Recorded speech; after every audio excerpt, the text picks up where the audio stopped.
Oh, thank you for finding us on a Thursday evening. Could be a Friday morning wherever you are. Welcome to Caching in the Northwest. This is the only podcast from the birthplace of geocaching in the Great Pacific Northwest. Each week, we'll talk about caches and cachers from here and all around the globe. So while you're busy taking the good candy from your child's Halloween stash, we'll be caching in the Northwest. Oh, yeah, got to pay the dad tax. Well, of course, that also means it's time to bring in our candy capuchin. Some say he wears a Halloween mask year-round. Others say he is a government experiment gone wrong. All we know is he's called a land monkey. Hey, all right. Usually those are nice things you guys say about the beginning of the show. We didn't say it was a scary mask. And we didn't say which government. Yeah. Right. Okay. So, and with that, we're just going to get started into the podcast tonight, folks. A shout out to everybody there in the live chat. We've got a great show for you guys tonight. We've got two guests who we're really excited to bring in. That is Chris Mackey and JP. Guys, welcome to the show. Good morning. Good morning. Yeah, I guess technically you can both say good morning. There you go. Awesome. That's fantastic. So for those who may not know, Chris Mackey is joining us from the East Coast of the U.S., so midnight his time or just after midnight his time. And JP, you're joining us from Estonia. And what time is it for you? It's just gone 6 a.m. 6 a.m. tomorrow morning. Nice. Tomorrow morning, yeah. There is a tomorrow, at least in Estonia. I'm so glad to know that there is a tomorrow. Yeah. We're still 3 hours away, but we have faith that it will come. There you go. Awesome. So we're really excited to get into the show and talk with our guests all about GeoCoinFest, GeoCoins, and we got lots of stuff we're going to talk about. And if you haven't heard, we're going to give away a coin thanks to JP's GeoCoin Designs a little later in the show. So pay attention, class. There will be a quiz later. All right. That's right. Wits End. So Wits End has ruled himself out. Excellent. That's one fewer person for you guys to talk about. I don't think I was qualified. I mean, I think I'm disqualified anyway. So there you go. Yeah. I know I'm not qualified. I'm not qualified. And of course, the quick reminder we always like to have at the beginning of the podcast that we appreciate the support of our patrons who help to keep this podcast coming each and every week. If you want to know more about supporting the show, click that Patreon link on the cachingandw.com website. And hey, patrons, go over to Patreon today. Is it today or tomorrow? Tomorrow. Tomorrow. Go over to Patreon tomorrow, and there are going to be brand new desktop and device top, whatever, backgrounds. What do you call them, guys? Wallpapers. Wallpapers. What I call them. With a November calendar built into it and everything. So for your phone or your computer desktop, just for Caching in the Northwest patrons. So that's something new we're gonna start doing for you guys. Just another little thing to say thank you for your support. We really appreciate it. Woohoo! All right, Chris, you're up. What's up? Oh, sorry, other Chris. Yeah, the other Chris. Not going to be confusing at all, is There's it? going to be multiple Chris's.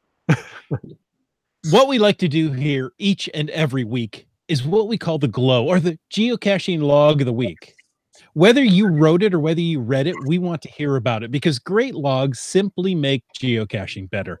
Send an email to feedback@cachingandw.com. You can always call it into 253-693-TFTC or use the voicemail tool right there on the website and show us how you glow.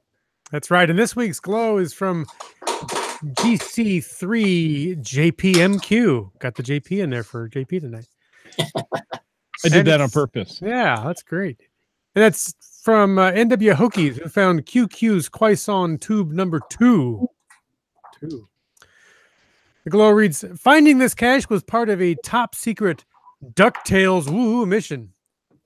Hokie fans, aka Joe, had released a DuckTales Woohoo trackable in Hawaii on August 23rd. Hey, with Jim, mission, yes. I'm not sure you're saying that right. I think you have to say DuckTales Woo-oo. Okay. Like a break in there. Woo-oo. Okay. Can you tell I never watched a DuckTales? I'm no longer qualified to read this long. So the DuckTales Woo-Oo Trackable was released in Hawaii on August 23rd. Thank you for the correction. With a mission of traveling to a cache near my house, says Hokey Fans. Yesterday, I got an urgent notification from HQ that the Trackable had landed in Washington State, a mere 20 miles from my house. My mission, if I chose to accept it, was to 1, receive the Trackable, and 2, return it to Hokey Fans. Upon arriving at Ground Zero, I realized there was no cell coverage, and I didn't have the cache coordinates. I only had the general location that I'd used for driving directions. I spotted a couple likely options and started searching. Luckily, the cache was only a difficulty 1. After a little searching and a fight with an evil blackberry bush, I found the cache and had the DuckTales Woo-Oo Trackable in my hand. Back in my vehicle, however, my challenges were not over. I had pushed my electric car to its limit on the trip to Ground Zero, and when I entered my home destination in the navigation computer, it flashed, "Not enough range to get to your destination." In other words, "I'm sorry, Dave. I'm afraid I can't take you there." No kidding. That's not a good thing. Apparently, it was 22 miles to home and only 19 miles range in the vehicle. Could I avoid a lengthy stop at a public charging station? I plotted my course and drove conservatively. As I drove, the difference between the range and the distance to home slowly decreased. I ended up rolling into my driveway with 0 miles remaining. Part 1 of the mission completed. DuckTales, woo-oo. Next week, I will complete part 2 when I travel to Virginia to meet Hokey Fans for our annual #geocache road trip to Virginia Tech. Go Hokies! Wow. So there you go. You get some real range anxiety with electric cars, but when it says no, you can't go there. Yeah. I have coasted into a gas station as my car died. Yes, I've pulled up to the pump and the car goes. Yeah. Oh well, that was good timing. Yeah. Good timing, also called blind dumb luck. So yeah, exactly. Oh, and Iham says, wait, Jim's having trouble cold reading. Is it the end of the road? No, Jim was having no problem cold reading. I rudely interrupted him because I thought it'd be way funnier if he said the ooh differently. Ooh. Well, not knowing the DuckTales song, and Jim, I'm right there with you. I don't know the DuckTales song, but as soon as Land Monkey there started to sing it, I was like, oh yeah, I do recognize that. Okay. I guess the trackable promotion didn't exactly have the impact it needed if you guys haven't learned the theme song from DuckTales. The theme song didn't happen when you press the trackable, so but it should just get ingrained somehow. I don't know. Oh. We can do. Yeah, go ahead. Tell us what it's like. It's like that. So, hey, what else I'll tell you? I'll tell all of our listeners and our live listeners. Again, like I said off the beginning, we do have a contest for this episode. There is a GeoCoinFest related contest to win a prize from JP Coin Designs. So just pay attention. There's going to be a fact at some point during the show that we're going to ask you about at the end of the show. We're not going to tell you what it is, but it's going to be related to the theme of the show tonight. So I feel like Groucho should be here. Say the secret word and win $100. Nice. I'd buy that for $1. Wait, that was different. All right. Hey, you know, we're talking about GeoCoinFest 2018. Yes. And we met one of our listeners there who had a milestone. So let's take a listen. Milestone today here at GeoCoinFest 2018. Myself, Wino Seattle, hit 6,000 caches. That's awesome. Pretty impressive. 6,000 caches just at GeoCoinFest. Wait, no, including GeoCoinFest. I think that's the way he meant it. Yeah, I think so. 6,000 geocoins. Yeah, he purchased 6,000 geocoins, and dropped one in each cache since then. No, so congratulations, Wino Seattle, on 6,000. That's an impressive number. Nice work. Also in news, we have some Washington State Parks dates, the 2019 free days. And, I think we mentioned it earlier. I'm cheap, so I like to go on the free days. They happen to be this year, January 1st January 21st, March 19th, which is the state park's 106th birthday, April 20th, April 22nd. So you're almost getting a freebie there, 2 for or a 3 for or something. June 1st, June 8th, June 9th. There's 2 more days in a row. August 25th, September 28th, November 11th, and November 29th. So there's a whole bunch of free days to get in there and get some caches. You don't even have to have a parks pass. Very cool. I like free. Free's nice, isn't it? Yeah, good price. It's a good price. So we can assume then that the 2018 days were similar, which means that probably Veterans Day coming up in just a few days. Yep. It'll be free this year. So you don't have to wait till 2019's Veterans Day. That's true. You could sneak in here in a couple of days. That should be about the same day GeoCoinFest is. Good job. Hey, I went and got a news clip about geocaching in Calgary. Let's have a listen to this. For such a small package, it caused a very big commotion. A suspicious parcel prompted the evacuation of a strip mall and disruption of services at the Peter Lougheed Center today. The police bomb squad even responded.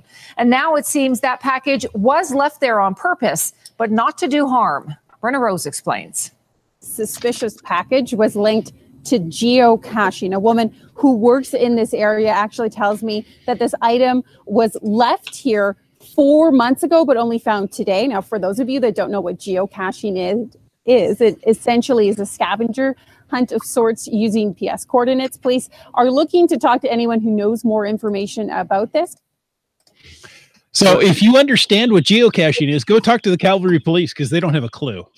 Yeah. And if you're in Calgary, go out and find a cache before it sits there for 4 months unfound. Yeah, see, that doesn't sit well with me. There's no way that cache was sitting there for 4 months before the first defined hounds got there. Yeah, we broke this story, I think 2 weeks ago on the podcast. We talked about it when it was hot off the presses in the print media. So it's funny to get the audio on it now. And I just love the tone of her voice as she's saying geocaching. You can picture the air quotes. Yeah, exactly. Geocaching. Whatever. Pronounce all the letters. To geocaching. Okay, nerds. I can't believe they're making me say this on the air. Oh, that's too funny. Well, maybe it was hidden 4 months ago, but the reviewers took 3.5 months to publish it. Well, maybe there was a problem with it, like it's right outside a hospital. I don't know. Yeah, without permission. Anyways, in related news, let's be smart when we go outside and, be smart when we hide geocaches. But we talk about the 10 essentials on this show a lot. And what I want to do is take the opportunity to give a little bit of a refresh on that topic. We are partnering with the good folks from Adventure Smart. If you're a Canadian, you hopefully have heard about these folks, adventuresmart.ca. And we're going to change up the message that we use on the show a little bit. And instead of just talking about the 10 essentials, we're going to tell to you in future about the 3 T's. That's trip planning, training, and taking the essentials. Adventure Smart is a great resource to help you get informed before you head outdoors. January 17th, Adventure Smart is going to join this podcast to talk more about the 3 T's in depth. So in the meantime, check out adventuresmart.ca to learn more about getting outside and getting home safe. All right. Can never emphasize those top 10 essentials too often, I think. So looking forward to that one. That's going to be great. But that's off in 2019. Tonight we're going to discuss GeoCoinFest 2018 and GeoCoin design with 2 of the world's top coin designers. Yay. Yay. So, hey, welcome, guys. Hey, good to be here. All right. So before we get too much deeper into the show, and we're pretty much all the way into the show, let's make sure our listeners actually know who you guys are. We've, I think, all had the pleasure of meeting you. Jim, I'm not sure if you've had the pleasure of meeting these 2 gentlemen. No, I had to work that day. Okay. Shame on me. But yeah, I mean, it was awesome. You guys were both out at GeoCoinFest 2018, so it was great to meet you in person.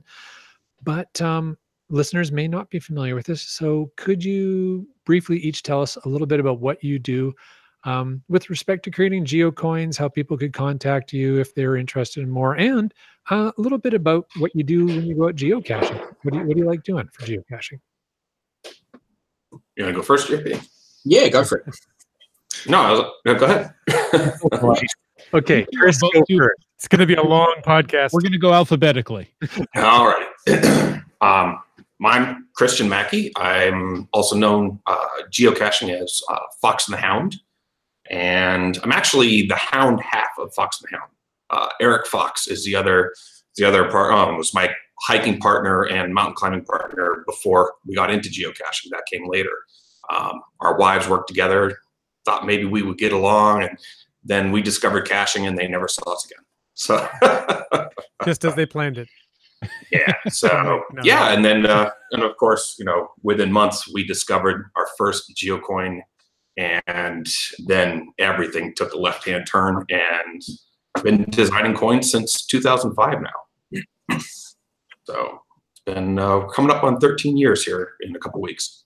That's amazing. Do you have a website that people would go to if they wanted to? Yeah, it's Aura Designs, AURA designgroup.com. And on Instagram, it's GeoFox and the Hound. And generally, I tend to post a lot more pictures and sort of what's going on in Instagram before I get to Facebook. I'm over there, doing the social thing, but it's I think just works in progress tend to get a little more attention on Instagram. Very cool. Very cool. But, JP, Thank how about you, yourself? JP. Yeah, basically, I got into geocaching back in 2011 by mistake, as many people do. I went out and thought, okay, well, supposedly there's one few hundred meters from where I'm sitting, so I'll go look. Didn't really expect anything to be there, and I was quite surprised that there was, which then kind of launched me into, hey, what's around me when I get home? And found that there were a good amount, within spitting distance, and kind of ended up spending a little bit more time doing that than the work that I should have been doing. Then I was lucky enough to have found an unactivated coin in the second cache that I actually found, which kind of launched me into that side of it. Of course, the whole trading side of it looked really cool. My wife at the time turned around and said, well, I don't mind you trading and getting these, but you're not spending any money. Okay, how am I going to do this? Which pushed me into the whole design. I'm like Christian, a graphic designer by study as well. So it was a natural progression, and now I'm doing it as a full-time job. Very cool. So very cool. And where can we find some of your work and get in contact with you online? Yeah, so jpsgeodesigns.com is my website. You can search for the same thing on Facebook, or just look me up, and links are all there. So anybody that wants to get in contact with me, by all means, doesn't matter where you are in the world, just drop us a message, or Skype me. Try not to do it while I'm asleep, but Oh, you'll sleep right through it. Well, gentlemen, thank you so much. We got the pleasure of meeting you as Land Monkey said at GeoCoinFest 2018. Do you guys make it to each and every GeoCoinFest? It moves each year, so travel's a little interesting on that one. We're going to start with JP for this question. Well, here in Europe, I've managed to get to most of the GeoCoinFest. I missed the first two because that was just as I was getting into geocaching at the beginning. But the last one I also missed this year. Unfortunately, I had to go in for a small operation, which kind of hindered that. But as I'd already planned to hit the US GeoCoinFest for the first time, I thought, well, okay, well, I'm missing one, but I'm getting the other one, so it wasn't such a bad loss. But to be honest, it was better.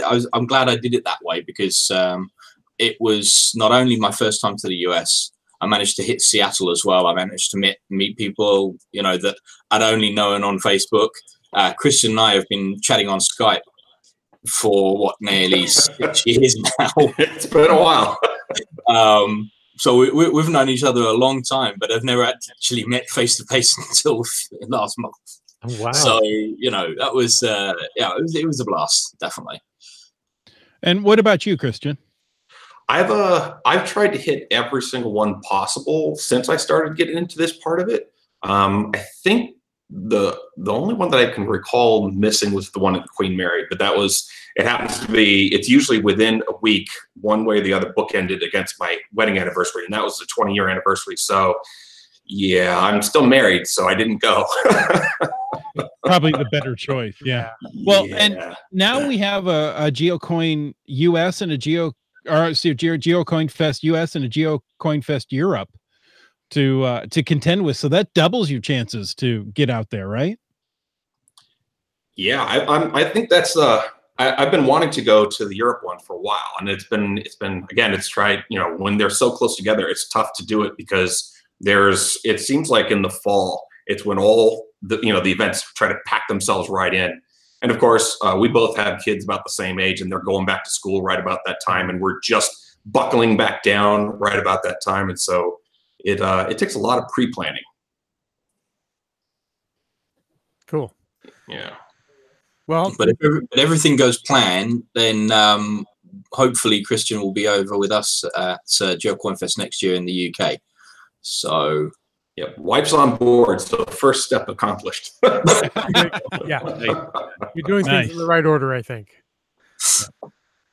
So yeah, it would be. There's so many people that we've met through the coin world that it's just the way geocaching is a group, and that's sort of secretive in the in the real world. Then there's that other group when it comes to coins. There's a whole nother level of down the rabbit hole.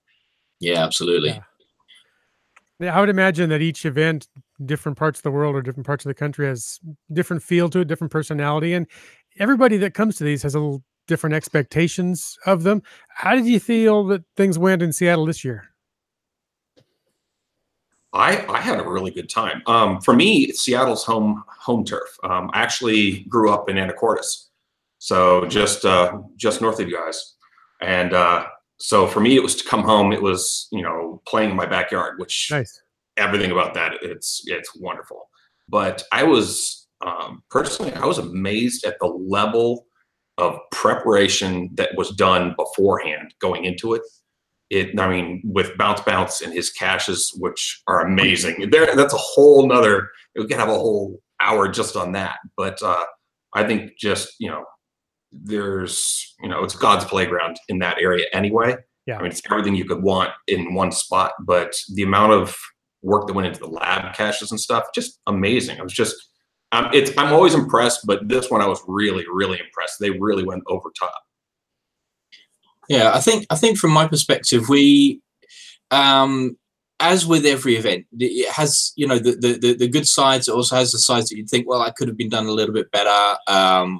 So in a way of constructive criticism, I think compared to here in Europe, the GeoCoinFest in the US seems to be the main part of it seems to be a lot shorter than what we're used to. The GeoCoinFest in Europe normally starts around 10 a.m. and it goes right through until at least 6, 7, and then an after event.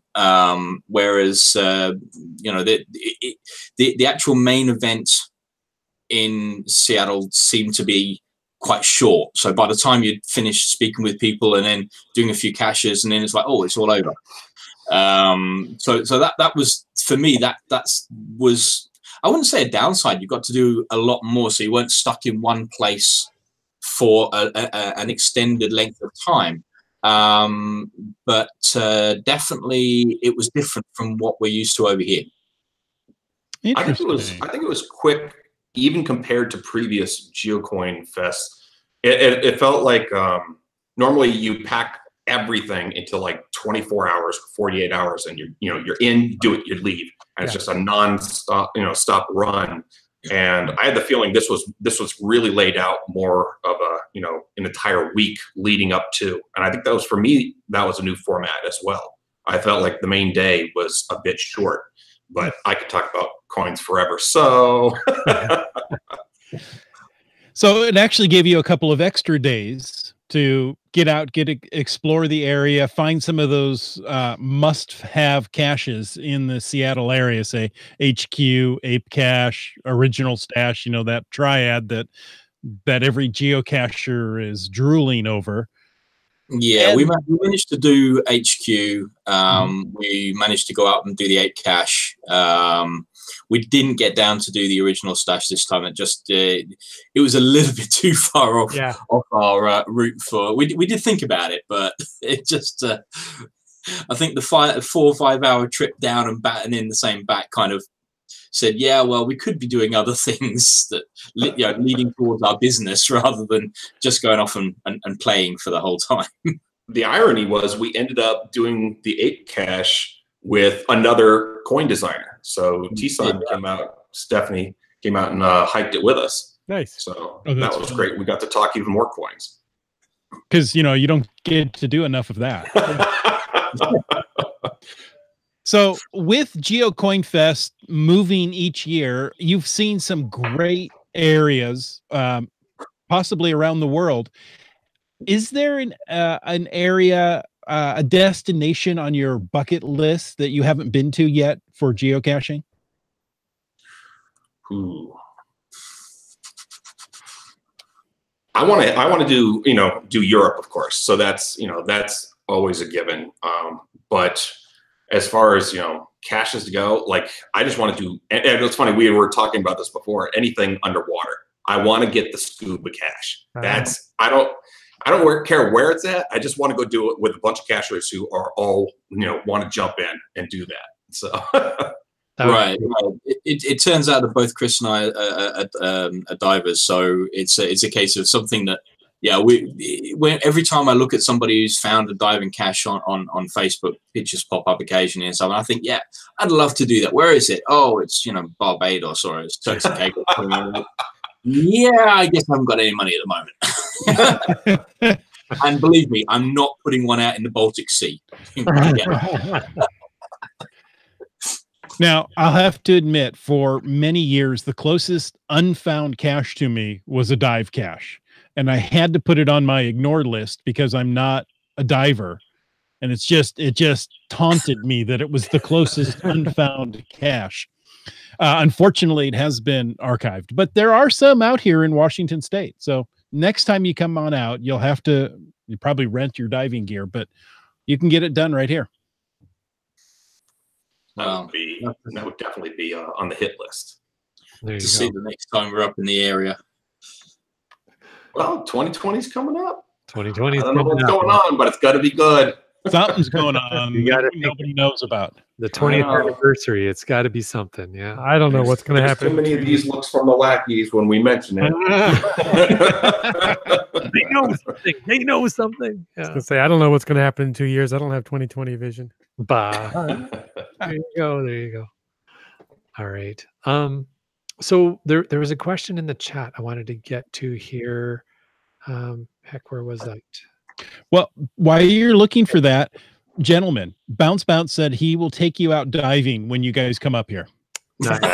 So there you go. Not only do you get to do Bounce caches, he's going to take you out diving. Cool.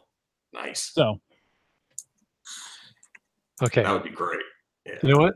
I'm going to leave it to our lackey to grab the questions out of the chat. I'm going to stop trying to do his job, and I'm going to move on to the questions I've already got in front of me. And so I'm going to ask you guys a question. So we're going to switch to talking a little bit more about coin design now.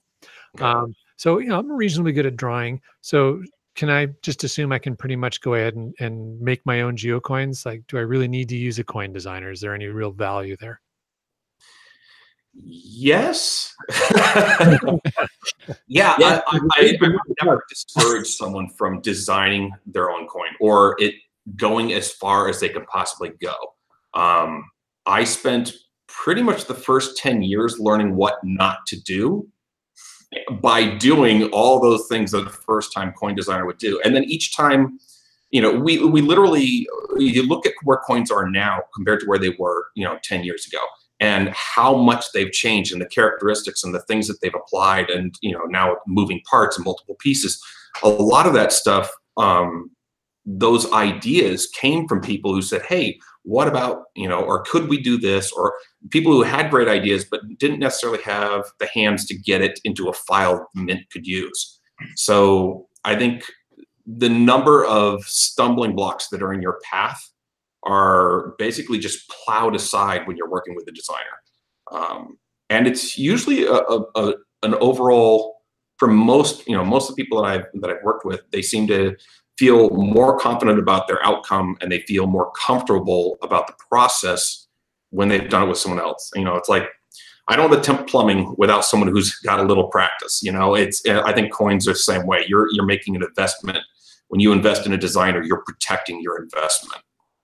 And quite often, it's not so much about having. We hope that when people come to us, they actually have a design in mind, or at least something sketched out, however poorly. It's for having a designer come in and help out. It's more to take off all the roughness from that concept or design and be able to say, yes, you can do this. No, you can't do that. Or maybe we'll change it to do it this way because we know that's going to work. Sure, there's times where people push it and say, well, no, I really want that. And, quite often 90% of things are doable. It all depends on how much money you're willing to spend. So, it's never no, we can't do that. It's how big is your budget? So, by having the designer there, we can turn around and go, well, we can take everything we've learned over the last, for Christian, 13 years, for me, 7-8 years, and be able to say, yeah, we can do it this way, and mold everything down into something that the factory can say, okay, yeah, we know what we're doing. Right. And I know a lot of people, their initial concern is, how much more will it cost to get professional design? But in the long run, it may save you more money, or it'll cost the same, because there are things that we know that can reduce your cost, things that you're maybe not aware of. Certain enamels, and certain enamel styles cost more, certain effects cost more, finishes cost more. Mm-hmm. So, whether just a base metal, there are 2 or 3 things right off the bat that might make your coin literally dollars cheaper per piece. And if you're doing even a short run of coins, that may have paid for your entire design work, and it hasn't changed, the process except make it easier. So, wow, it pays for itself. That right there, folks, is worth the price of admission to this podcast. That was great information. Well, I think it makes a good point out of my question, right? Like, it's one thing to be able to draw the design, sketch it out, but designing a coin is about a lot more than that, because you have to understand, and I think this is what you guys are getting at, you have to understand what things work and what things don't work. And like you said, or how much money it's going to take to make it work. So. Yeah. Yes. Yeah, exactly. Yeah. Now, okay, so people can design their own coins for the most part, but if there was just one thing you wish that everybody who contacted you about a coin design knew before they contacted you, what would that be? Just one thing. There are so many. Well, we distilled this down for a talk we did at GeoCoinFest, and the one thing that we want to push to people over and over again is to make sure that you know what your budget is. I mean, I know it sounds, repetitive and saying, oh, well, all you're thinking about is the money side. It's not necessarily the money from our point of view that's going to come into our pockets. It's what's going to be paid out for the coin itself. But so many people have said, oh, well, how much is this going to cost us? And when they look at the total, they're like, yeah, I haven't got enough money. And then they go away. You never hear from them again. It's not just about whether you've got that money now. We try and persuade people not to give up on something, because they might have a really good idea, or it might be important to them. If you need a new winter jacket, it's going to cost you, $300-400 for a good jacket. You're not going to turn around and go, oh, I can't afford it now, I'm going to freeze. There are ways of doing things. You can cut up, the process into smaller packages so it's easier to pay for. You can get involved with a friend or family member or something. So you do it as a joint project. There are even some shops out there, geocaching shops, that will go in on a project with you and have a version for the shop. So there's always ways around, you know, having to come up with the money straight away. Or even say, well, I've got X amount now that I can put away. I'll wait a couple of months and put a little bit more every month until, you know, 4, 5, 6 months down the line, you've got enough to do it. It's not about you know, it shouldn't always be about a deadline, unless you're an event host and you're having it specifically for an event, then it does help. But you know, when it's a personal coin, you know, don't give up on it just because you're a little bit short. There's always ways to get around that. And it's a long process. It takes, you know, there are points where you can make a payment to get that initial process going. And then once you get a die, they can sit for almost, up to 3 years before you actually produce a coin.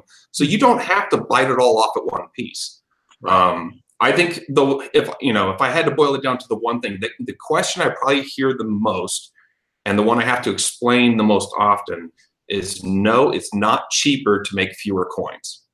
And it sounds counterintuitive, but it's one of those questions we hear a lot. Well, if I only wanted to do 10 coins or 50 coins instead of 200 or 300, and the cost isn't in making the individual coins. And that's where a lot of people get lost in the process initially.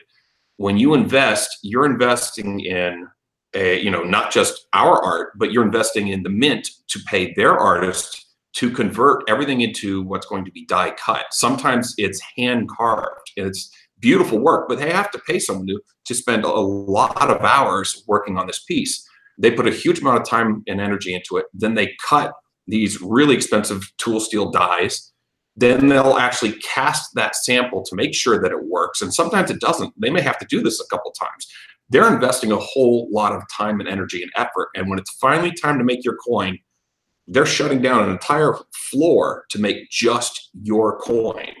If they make one, I assure you, it's going to be almost as expensive as the one that they made for this guy. They did 300, because once they hit the button and it went pop, pop, pop, pop, pop, and started knocking them out, it's the process of getting it set up and moving everything aside for your project. That's where the investment is.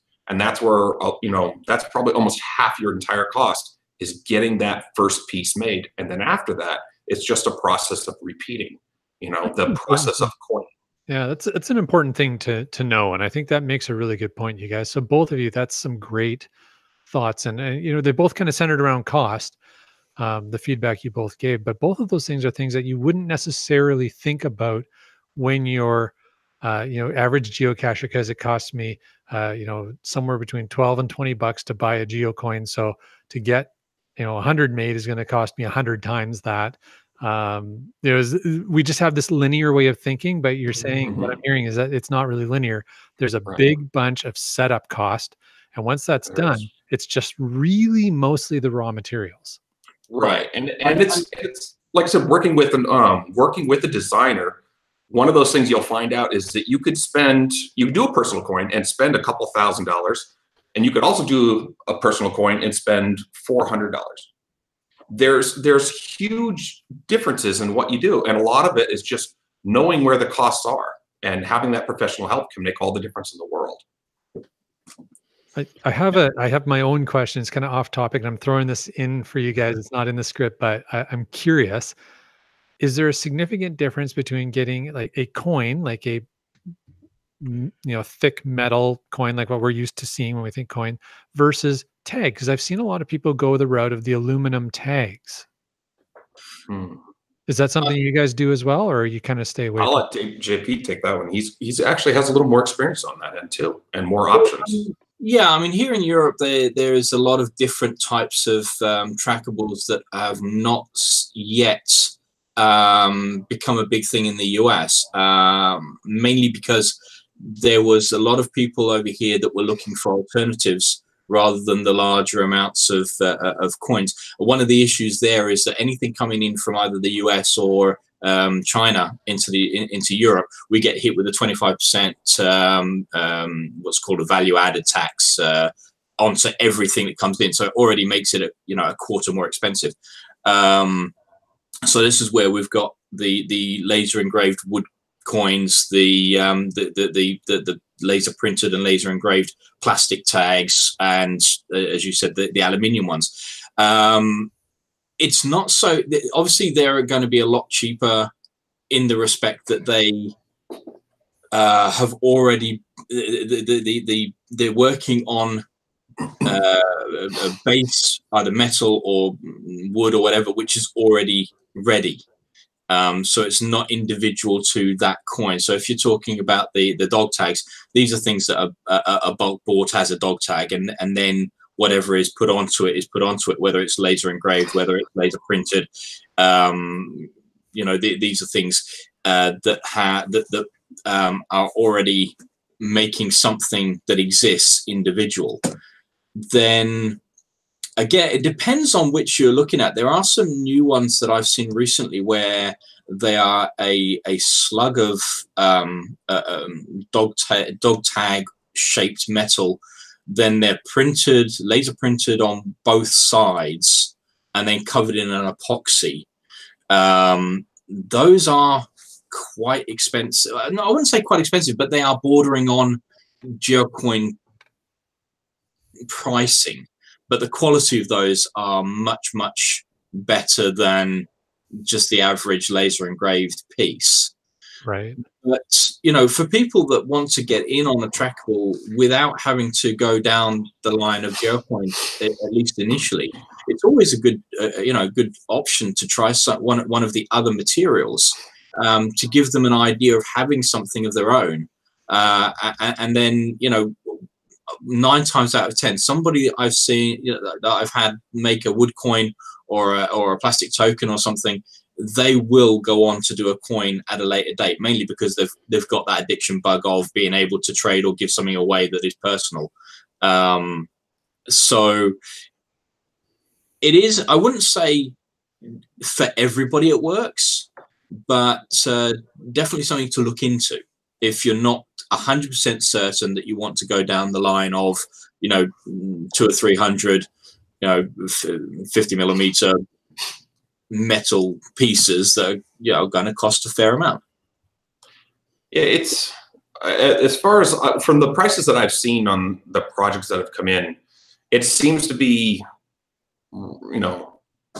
roughly slightly more than half of the cost of doing a coin. So it's still an investment.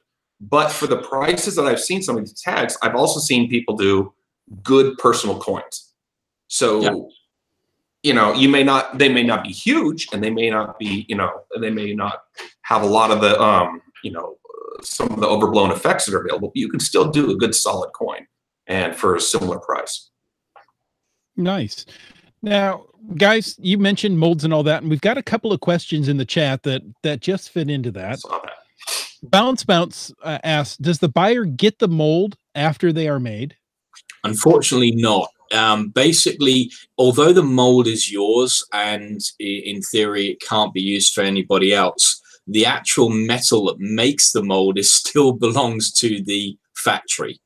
So when they say that they keep them for three years, that they'll keep those molds up to 3 years, in which case you can have a remint of your coin without that mold cost within that period. After that, as far as I understand it, I mean, Christian may know something different, but as far as I understand it, they get melted down and turned into something else. Right. They'll hold that mold for up to 3 years. Now, the minute you make something new, even if it's just another 20 or 30 coins, that resets that clock for another 3 years. So it's good to know. So if you know that you're approaching the end, you might just have a short run made if you really think it's likely that you'll use it again, even. And a lot of times somebody will make a new version of an old coin. They'll use an original side. So you have two sides of the coin. You could always reuse the one side and put a new design on the other side. So right. That's something we've seen. Or you could make them in a different color metal or different finish metal. Yeah. Now, way back in the day, you could still get a mold if you had some pull and you were willing to pay the price. I bought my mold the first time, and it costly. I was gifted another one for help in donating my work to an event, and the mold in hand is maybe this big, and it's, you know, maybe this thick for the top and then again for the bottom. But those two little pieces that are half the size of a shoebox together probably weigh in the neighborhood of 35 pounds. Whoa. So just one small piece is terribly expensive. But you have to remember how these coins are made. They're taking that base mold and it's going into a very, you know, large sort of anvil setting that holds it. Then they put a molten hot slug of metal on top of that first piece, and there's a ring collar that goes around that lower mold.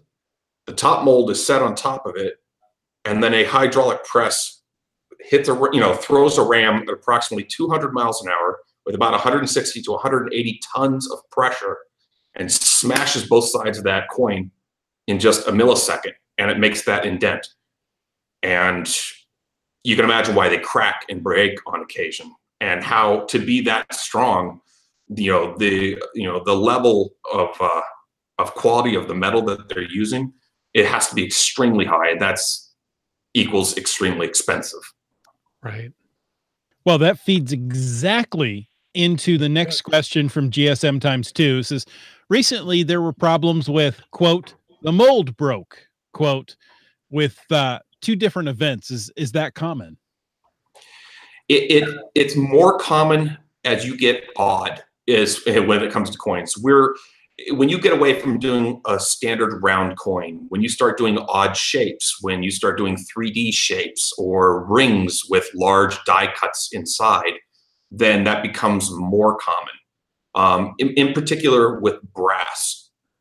Coins that are made with zinc alloys are often cast molds. So they're basically under pressure, they're forcing molten metal into a mold that's then filled and then it's popped out. For those, it's a lot less stress. They tend to be a lot stronger or longer lasting. But for brass, it can be. Okay. Cool. Well, you've done so many coins over the years. This is almost not a fair question. It's like asking a parent about their children. But what's the favorite coin? What's your most favorite coin you've ever designed? Oof, that's a hard one. Yeah. It's the next coin, right? I don't think the problem is every time I say, oh yeah, that's my favorite, then the next one comes out and I think, yeah, actually that one's better. Or there's always something about each coin that you kind of sit there and go, yeah, I like that. That's worked out nicely. I think I won't say my favorite coin, but I think one that I will always look back on and say, yeah, that turned out the way I wanted it to. It was one of my early coins. It was a Finnish coin for the Finnish Geocaching Association, I believe, and it was the first time that I attempted anything with 3D, and it had a lot of Norse Celtic scroll work on it, and I think that one, it really gave me a good overview of what the mints really could do when you push them.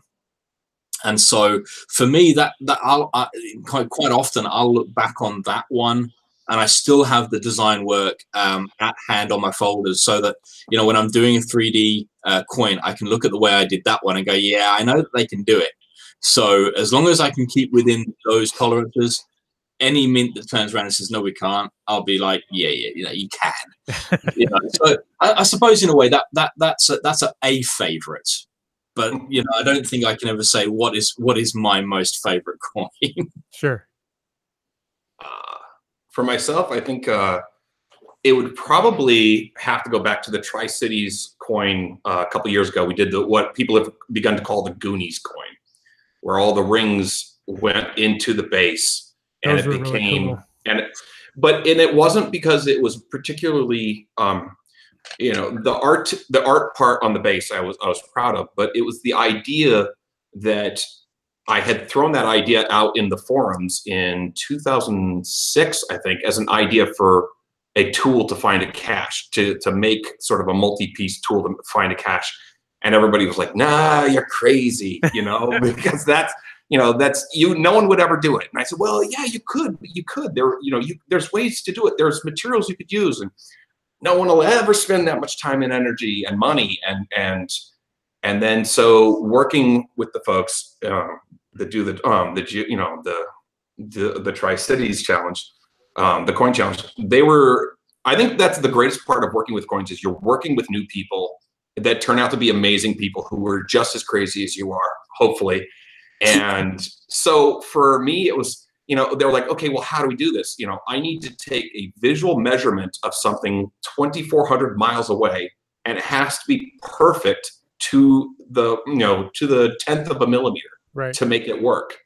And so I was cutting up cardboard, paper roll or paper towel tubes, and figuring out how many inches to hold it from my eye to shoot a picture with a camera phone that had a similar camera phone to somebody on the other side who was going to take a picture from the exact measurement, doing the same thing, so that I would have a visual that would work, and because you have so many variables where everything could go wrong. So you're really putting a lot of trust in somebody else to have that same idea, that same vision in mind. And they came through like champs. It was amazing. They were so good about getting me what I needed, the way that I explained it.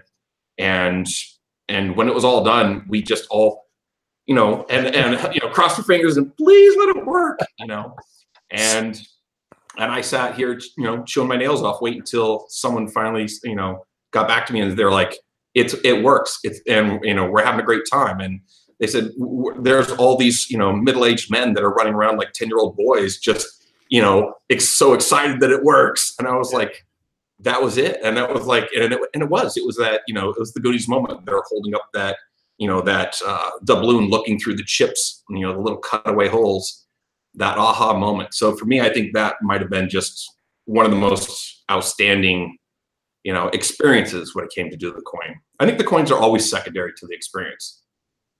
That's a good point. And that one was super creative. It was a lot of fun. It was neat to come across that and just see something so original and so different. And it worked. So awesome. Good job. That comes back to the whole budget issue. It's, we can do, so many different things. But when you think of the coin that Christian is talking about, you're talking each one had 2 molds per piece, so 10 molds by 5, and you can see where the extra expense goes to. But if you've got the budget and you're willing to persevere to get something done, we can produce it. Yeah. So has there ever been a design idea that's just too crazy or too impossible, and you've had to just say, I'm sorry, there's no way you're going to be able to do this? Well, yeah. I mean, I can definitely say there was one that we're still trying it. But for CoinFest, there's 2. There's one that Christian and I have been trying to get going for about 3 years now. Yeah, we're still figuring out the physics. Right. Okay. And then there was another one that I was trying to work on for our CoinFest next year, that involved trying to float something with magnets above it. But yeah, that's not seeming to work very well. Yeah, I load it with magnets, so it didn't actually touch. Yeah. Ooh, nice. Yeah, reversing polarity to make it electromagnet, like this size. It's kind of makes it a bit more complicated. Like, I don't think people are going to individually buy an electromagnet, unit to place a coin on. So I wouldn't put it past them. As far as being able to design the coin, there's always ideas that seem so outrageous that the answer might be no, not yet. There's always a way. There's always a way if we try hard enough, if we think long enough, there's always a clever enough way to do it. The only thing that no amount of clever will overcome is time. If you want to have a coin for an event, if you need to have it by a certain date, if you need to have it for something that's not going to move, you have to start earlier. Coins just simply take longer than ever before. There are more of them being done. They're more complex. and the waiting times to do them have just stretched out. If you call and say, I need a coin, and I need it in the next 10 weeks, the chances are not in your favor that it will ever happen. Now, I'm excited to see a coin. Yeah, I'm excited to see a coin in 16 weeks. I'm jumping up and down. So I tell people, plan a year out so that you're not stressed and you're not rushing and you're not panicked about it not making it. Give yourself time. Enjoy the process. Don't be in a hurry. And the other thing that experience. The other thing that people keep on forgetting is that China seems to have rather a lot of public holidays. So we're having to deal with that as well. I mean, Chinese New Year, which is February next year, basically takes out the whole month. Wow. So quite often, we turn around and go, yeah, we can do that, but you're going to have to wait because of this, or there's going to be a stop because of this. And then 5 days later, they have another holiday, which may be a week long. And so, even though the work time itself is a lot smaller than what we estimate, we've got to take into consideration all these holidays that the Chinese seem to have. I'm surprised they actually get any work done. Sure.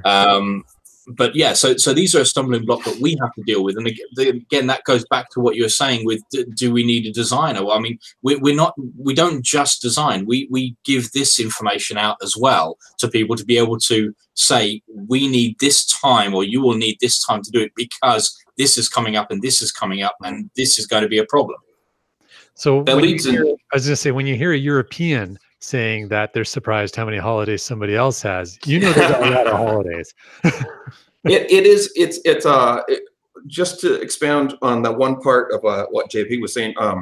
When they have that whole month of February off, one of the things that a lot of people don't consider is that if you have a spring event or an early summer event, the entire month of February was off, right?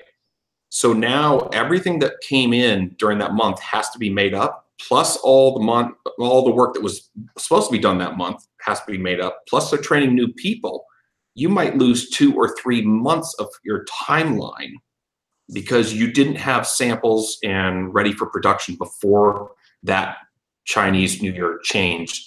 And a lot of, I'm told that there's a lot of people that with that Chinese New Year changeover, some of those workers go home and new workers come in. So now there's sometimes a training period for those new workers to get, up to speed. And you're halfway through a project, that can be a detriment. That can be something that you have to allow extra time for if if quality matters to you. And to most of us, it does. Wow. That's something I never considered, that it's an entire month. And yeah, great. It's like you take a week off and it takes you a month to catch up. Right. Exactly. We'll take a month off. It makes sense when you guys explain it. But again, it's just things that people wouldn't know if they're not working with someone who's experienced in doing this already, someone who's been through all this and knows the pain and can help you plan ahead. So I think there's some huge value there. I want to address a few, or at least a couple of questions out of the chat for you guys. Behind the Cache has asked if you've ever considered designing an autism awareness coin. He's been looking for one. He's found a couple, but they really didn't look very good. Well, I think the same. I've been asked this on many occasions for various different, awarenesses or charities or holidays or whatever. And I think what people don't realize is that we would love to be able to design and produce all the different things that people want. But if you've only got 1 or 2 people that are interested and you've got to produce, 150, 200 coins, you've got to do something with the others. So it needs to be something that a lot of people want, so that, if we've got something, like for myself as a shop, if we've got something in stock, we need to be able to sell it. So trying to produce something that we only know that 2 or 3 people are interested in makes it difficult. The difficulty with charity stuff as well is that you've got to get permission if you're using anything specific to that charity, whether it's a logo, whether it's a known design or something. You have to, or even a name. Sometimes you've got to get permission from that charity to be able to use it, and they might already have a lot of things on the go, and they'll say, "I'm sorry, we don't want you to use it." So it has happened. I think it was I had somebody come from Germany asking me about doing something for Crohn's disease, and they would not allow us to use their official logo for, even though it was putting money in their pockets. So it does come up, and it is difficult to turn people away, and we might have a really cool design. If somebody comes to us and say, "Hey, we'd like a design done for this," then absolutely we'll take the projects on and we'll design it for them. But the budget has to come from somewhere. Right. It may not be a bad idea to go to that charity or agency and say, "Hey, have you considered this?" Right. I'll work with you and we can get a coin made. And one thing that I've found that does help things is that when you produce, let's say 150 coins, that a percentage of them are made with tracking codes and the track at geocaching.com on, and then a percentage that are blank, which means that they can be sold to non-geocachers as a fundraiser for it, and it doesn't overlap. It doesn't, people look at, "Oh, I'm not buying it because it's caching related, or it's got something to do with something I'm not into." That is also a great way of being able to do something that is going to be more readily accepted. It's also tremendously helpful to your budget. Right. Because now you can get support, in both groups, and, tracking codes cost money. If you can take out the tracking code on those coins that, aren't going to cachers, then that saves, a chunk of your budget to put towards other coins. Cool. Or more of the same coin. Yeah. Make more coins. Yeah. Hey, also from the chat, IHAM wants to know, Christian, is the coin display behind you custom made, or is that available somewhere? Oh, that one, actually Frozen Buns got me that for my birthday, or for Christmas. I believe the maker I want to say the seller is on eBay, but they sell them for challenge coins. Okay. What's really important though about that particular case is every other row pulls out. So when you have those really big coins or those really odd ones like that massive Sasquatch, like you can pull out a couple rows and they'll fit up in there. That's great. Yeah, it's pretty great. And somebody else asked, I think I'll ask it too, JP, who's looking over your head behind you? Oh, yeah, that's that. This is a trackable that I got. Should I say I got left at CoinFest in the US. So this is the head of Guido Beckers, who is the person who did the first GeoCoinFest here in Europe. Guido. It's Flat Guido. So he's been looking over my shoulder quite a bit recently. But it is trackable, and anybody that meets me can track that until I can get rid of it. You're not getting inspiration from it? No, it's. I think that one's kind of creepy, but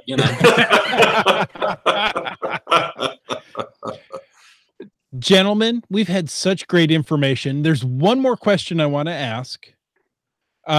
If you weren't designing geocoins, what other types of artwork would you be doing, do you think? Well, I'll let Christian go with that because initially, anyway. Yeah. Actually, I do a lot of coin work. That's where most people in caching know me from. But I actually run an advertising design studio, or a design group. Does work from everything from book covers to vehicle wraps to apparel. So it's any number of things, but a lot of virtual design for realty, for people on want to do these upgrades to their homes or their yards, where they make these big outdoor areas that are all put together with with block. I do 3D animation, and I can well, I can prepare virtually so that people can see what it's going to look like before they go into it. So when you see when you're watching the HGTV with Chip and Joanna Gaines, and she's showing you in the computer what the house is going to look like when you make those changes, I do a lot of that for hardscaping outside. So yeah, websites and pretty much everything any advertising studio would do. Coins were just part of it. Yeah, mine's a lot more product related. So same as Christian, anything along the lines of T-shirts and stickers and business cards and flyers and stuff like that. We all do. But one thing that I've been getting into over the last year or so is products and items for tabletop gaming stores. So we've been producing tokens and add-ons for some of the tabletop war games and such, and now in the new year we'll be starting onto the not 3D printed, the laser cut terrain and such for those. So there's a wide range of things that you as a graphic designer you can mold yourself to, and a lot of things that I've learned from doing GeoCoins lends very nicely into other world areas as well. So it's all backwards and forwards. Yeah, one of the big things that I think for both of us that people need to know is if you're doing an event and you're doing a coin, is to know that we also do the other things that you need for your event. So your signage and your banners and your brochure and your program, the stickers and the swag and the T-shirt, we do all of that. That's all part of what we do. Coins are just a really, really cool part of what we do. So you're a one-stop shop for an event. Yeah, absolutely. Very cool. Oh, very cool. Awesome. So I do have another question for you guys, and we've got one more question from the chat that we're gonna get to just in a moment. But first of all, I would like to know if you guys can give us the update. What are the dates for GeoCoinFest in the US and the EU in 2019, so people can maybe start planning for that? This might be really important information to know for people. Well, here in Europe, GeoCoinFest is in England, in Manchester. The date for that is 7th of September 2019. There will be satellite events both sides and the week leading up to it. We have our website is up and running, which is gcf19.eu.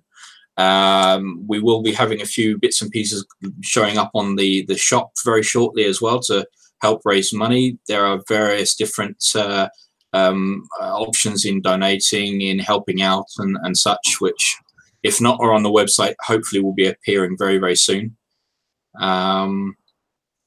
If you want a nice little exclusive for next year, which I'll happily plug. So we are going to be the first first event in Europe that is going to feature these guys. The travel bugs. So the travel bugs are coming over from the US and will be performing at the event and hopefully at the after party as well. So that's a big plus for us, which we're really looking forward to. So if you don't know who the travel bugs are, check them out on YouTube, because the songs are geocaching related and they are absolutely hilarious. It's really great music as well. That's awesome. Fantastic. So that's 7th of September 2019 for GeoCoinFest EU.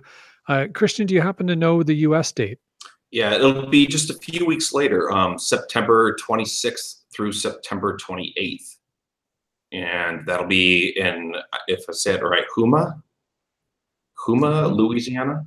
And that's just outside of New Orleans. So if you're going, you'll get the full experience. The amount of things that they're planning sounds just staggering.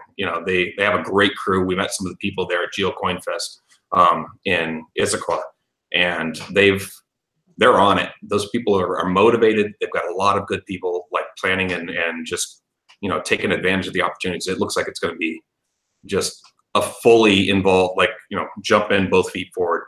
You're going to be busy all week.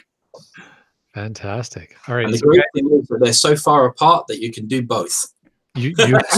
Yes, Just long enough apart. Just far enough apart. Fantastic. So, guys, we got one more question. Gas Station Tuna has joined us. I think it's the first time he's joining us live. So, welcome to the show, Gas Station Tuna.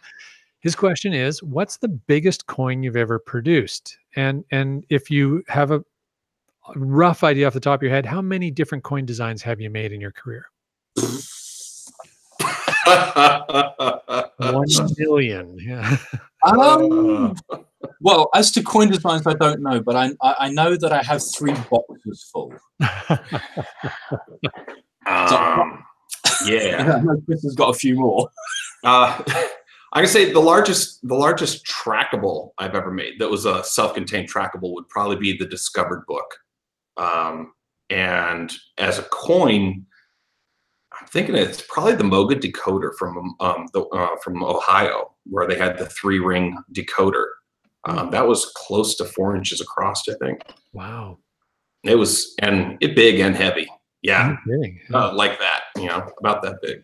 Yeah, that's not quite 4 inches. This is maybe 3. Yeah. It had the gear tips on the outside, so I think that kind of exaggerates the size a little bit. But it was a weighty piece, and it was a complicated piece. I think. Yeah. As far as how many designs, if it's just coins, many. If it's coins and tags and micro coins, and when you start adding all those designs in, at some point about 8 years ago, I was asked to write down the numbers of all the tags that I had designed and to post it, and the post kept failing. And I got a hold of the web the web host to find out what was going on. They said, "Well, how many characters are in there?" It turned out that it was like 870 some tags in that one section before I got busy designing tags and coins. And it broke the internet. The whole post. So it's thousands, I think. Yeah. I think it's safe to say at this point it's thousands. Enough to choke a web server. That's awesome. All right, you guys. Thanks. But we love doing it, so it hasn't gotten old at all. Yeah. Well, gentlemen, thank you so much. I mean, we've run longer in this regular show than we normally run in our entire show.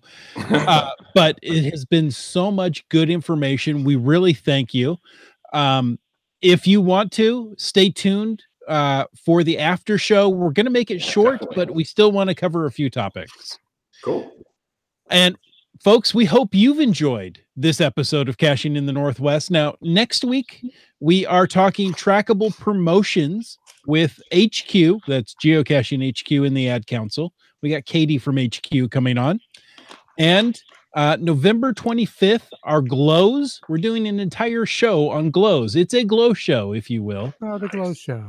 And upvoting. Because, well, if you're going to do glows, they're going to get upvoted. Absolutely. Following that, it'll be how to create a geo tour with Jeff from HQ, and then the geocachers holiday wish list. The holidays, they are upon us. They are, and I'm not sure if that episode will be in time for Black Friday or not, but it'll be close in there. I think that's the week after Black Friday, but sales will probably still be on. They always last. Black Friday should opt outside anyway, right? There you go. There you go. All right. Well, hey, I want to thank they were watching us live for a little while they're on the BC ferries, and they've had to say goodbye. But I want to thank our corporate Denali level sponsor, Landsharks. Landsharks.ca is the outdoor adventure and geocaching store. Check them out online or visit their store in beautiful Victoria, British Columbia. Remember, it's quickly approaching last call for the Southern Caribbean Geocaching Adventure Cruise. That's January 20th through 30th. And stay tuned. Coming up this week, I hope we'll be publishing our cool December event at the Landsharks store with the Caching in the Northwest hosts. So we're really looking forward to that. All right. We also want to thank our faithful Denali level supporters. That's Bounce, Team Squirrel, Limax, and WorldCaching.com. Folks, if you want to know more about supporting this wonderful show, click that Patreon link on the CachingNW.com website, and you will have me read your name just like this. Broncos fan for life, Spreader, Camp Clan, Tick Magnet, Kev Mac D, Subway, Mark Doramore, Dune, Buddy, Kid Vegas, 19, Geo Napros, Wino, Seattle, Acker, Doc, Billy Robson, G, Nice, and Teus, Keats, 94, Trexter, 0, MC3 Cats, and Kennel Barb. Always so impressive. So impressive. Hey, JP and Christian, thank you so much for joining us. If people want to reach out and contact you, how would you like them to do that? It can be Facebook is a good one for me because I'm pretty much on it whenever I'm working, which seems to be all the time these days. Or they can just get me through my website. Yeah, I think Facebook is always an easy one to get. We're always going to check it several times a day. There's always a dozen conversations going on. It seems to be sort of a go-to, and of course, direct email through the website is always good. I would say don't be afraid to ask a question. Like that's the biggest thing. A lot of times we are, someone finally sits down to talk to us, and they say, hey, I didn't want to talk to you while you were busy. No, just interrupt. Come talk to us. We'd love to talk coins. Great. How about Land Monkey? How would you like us to find you? Well, I'll tell you what, before we let people know how to find me, I am going to use this opportunity while Please I do. have the microphone to ask our question. So, I wondered when you'd slip that in there.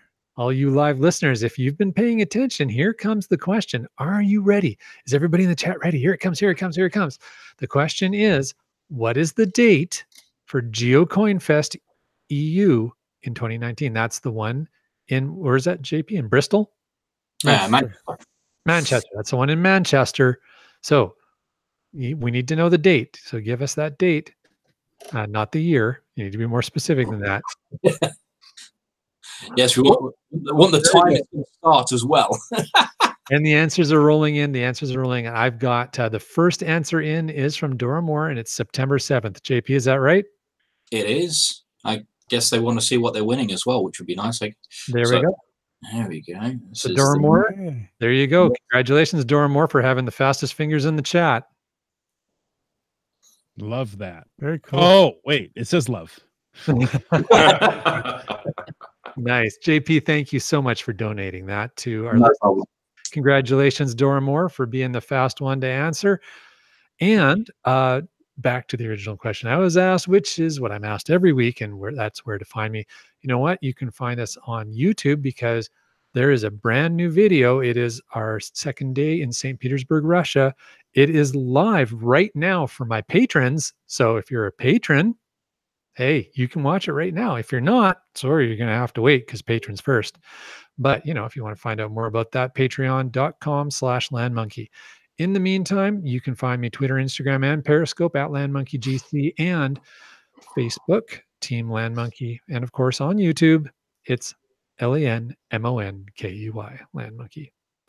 What's in, my friend? Where do folks find you? Most social media platforms, Twitter, Facebook, also the geocaching.com website messaging center. Look me up. What's in?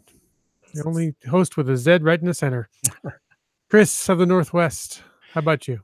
Well, Twitter and Facebook, I'm Caching NW. Instagram, I'm Caching in the Northwest.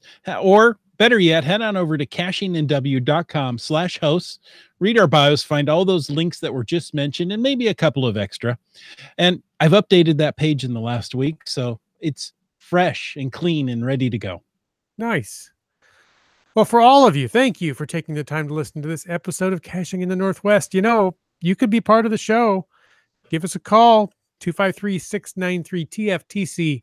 Leave us a comment, ask us a question, send us chocolate geocoins. Just don't send us a huge, creepy trackable that looks over our shoulders. You can send everything else anytime, day or night. And of course, you can email feedback@cachingnw.com. Your support helps to keep quality shows coming. And if you like the show, head on over to that Patreon link, won't you please, at cachingnw.com, and click the Patreon link, subscribe on iTunes, Google Play, Stitcher. You choose your favorite podcasting application. Just be part of the Caching in the Northwest squad, will you? This show is produced by Chris Umfenauer and Jay Kennedy, hosted by Chris, Jay, and Jim Paulwitz. This show is licensed under Creative Commons Attribution 3.0 license, copyright 2018 by Chris Umfenauer. And now stay tuned if you're still out there for the after show. If you're still awake, Yeah. stay tuned for the after show. Whether it's today or tomorrow, Could be yesterday. You never know.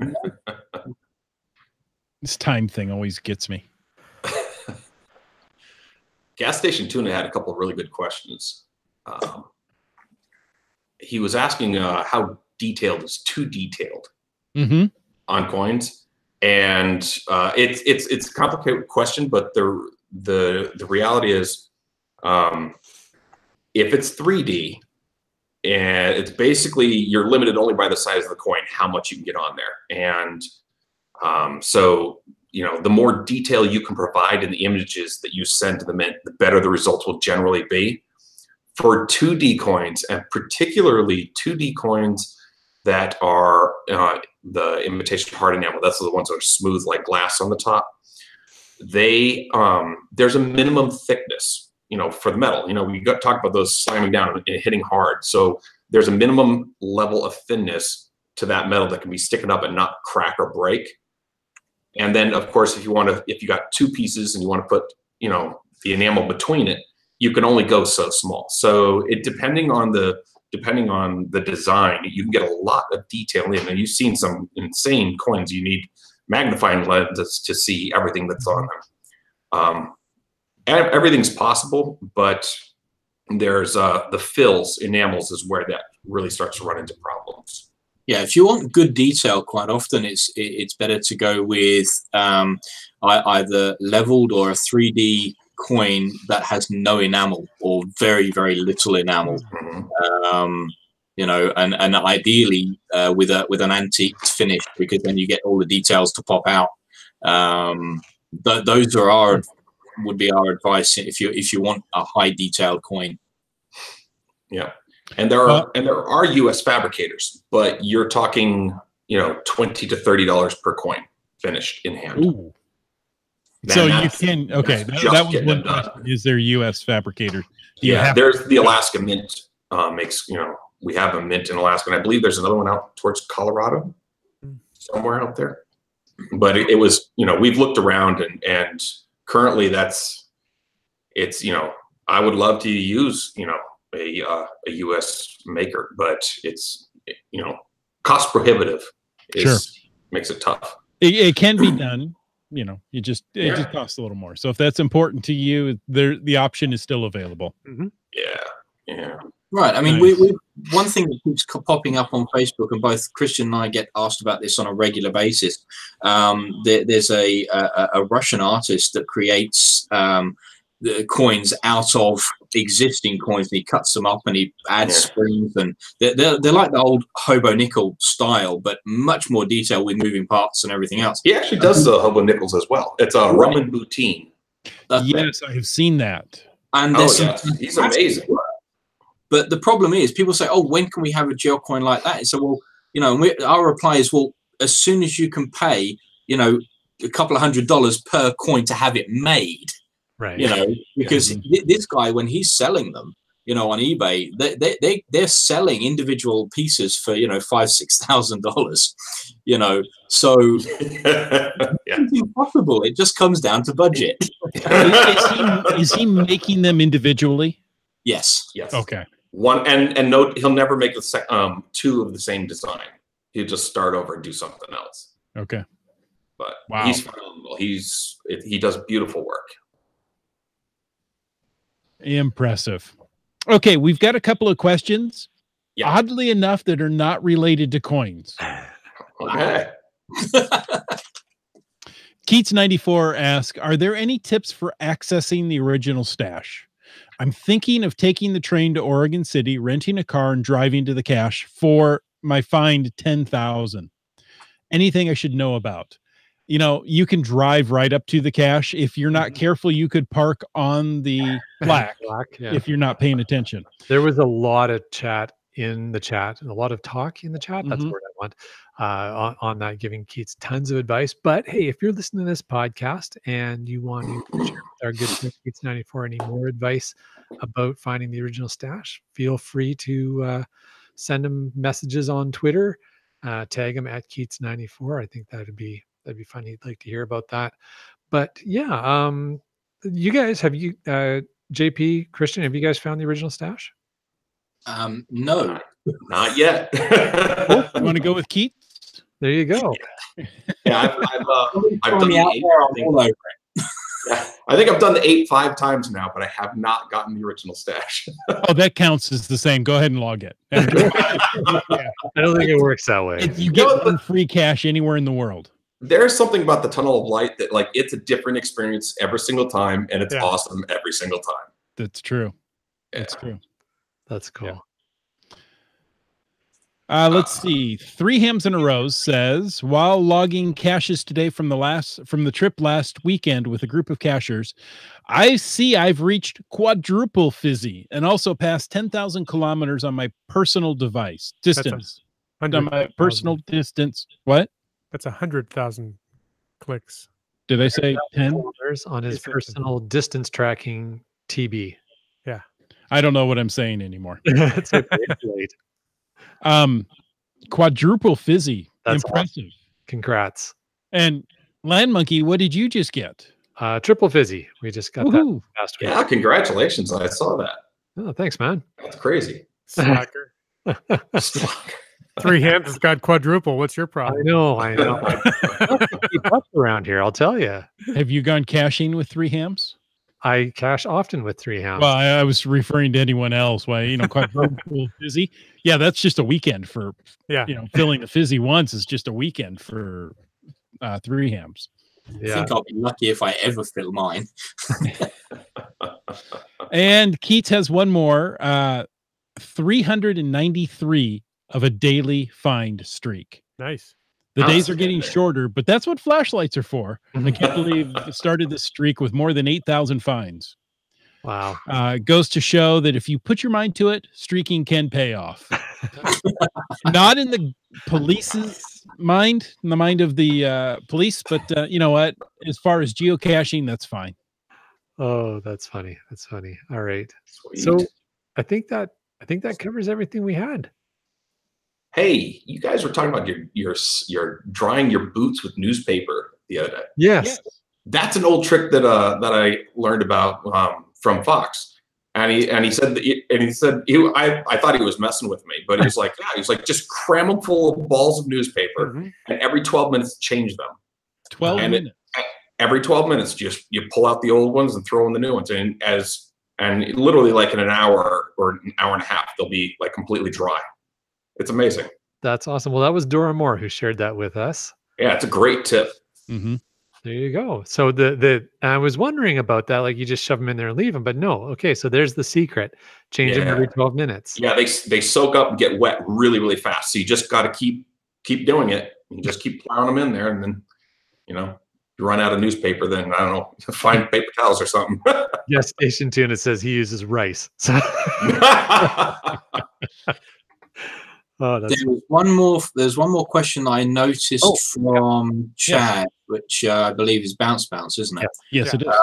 So he was asking what was the theme of GeoCoinFest Europe next year, and the official theme is science, industry, and society. Due to the fact that Manchester, England, is the seat of, or was the seat of industry and science for the UK at certain points in history, whereas the first atom was split there, the first computer was switched on there, if I remember that correctly. It was a central hub for the Industrial Revolution back in the the late 1800s, early 1900s. So it's that's the theme we're going with anyway. So that could be anything from steampunk to futuristic. I will say that Bounce Bounce has kindly accepted a role in helping us sort out some great caches for the event. So then you're going to have some great caches for the event. Yes, you will. And I just saw him this weekend, and he has an incredible steampunk backpack that lights up and flashes, and it's one of those things you look at and you go, how does he do that? I've been seeing some great stuff on his Instagram feed. So follow Bounce Bounce on Instagram is what I can tell people. You'll see some amazing creations. This guy is crazy creative and has mad skills. So is that What's his account name on? Is it Bounce Bounce on Instagram? I think it is. Let's find out. Hey, Bounce Bounce, you're watching the show. What's your Instagram account? Yeah, he's still on there. Yeah. Yeah. He says, by the way, that he just doesn't get his boots wet. Well, when you walk on water, you know. There you go. It's Bounce Bounce 8. Bounce Bounce 8. Bounce 8. Awesome. There you go. There you Awesome. You got some new followers, Bounce That's right. Bounce. Look at that. Okay. Well, I think, as you said, we've got an hour and a half. This is a crazy long show. It's a mega show. It is a mega show, and we've got 2 awesome guests, so that's it's a double show. So. Yeah, we're Exactly. spanning several hours, time zone differences, and everything. Yeah. And days. I mean, Yeah. we've spanned a couple of days in this show as well. Hemispheres. And hemisphere. Wow. We are breaking all sorts of barriers. And National show. Hey, folks, thank you for staying with us. We hope you got something really good out of this show because we know we did.